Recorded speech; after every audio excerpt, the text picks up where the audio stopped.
मुल्क में जारी हालिया बदतरीन स्मोक से किन अफराद को शदीद एहतियात की जरूरत है, माहिरीन ने वजाहत के साथ बता दिया।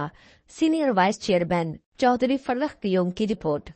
लाहौर, कराची और मुल्तान समेत मुल्क के बेशतर शहर और इलाके बदतरीन स्मोक की लपेट में हैं, जहां फिजा में प्रोटेक्टिव लेड मैटर्स की तादाद इंतहाई खतरनाक दर्जे तक रिकॉर्ड की जाती है।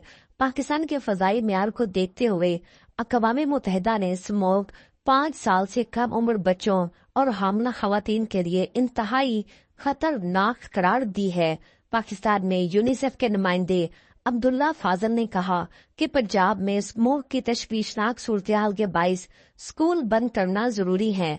उन्होंने मजीद कहा कि ज्यादातर स्कूल ऑनलाइन क्लासेस की अहलियत नहीं रखते, जिससे तकरीबन 6 करोड़ बच्चों की तालीमी सरगर्मियां मुतासर हो रही हैं।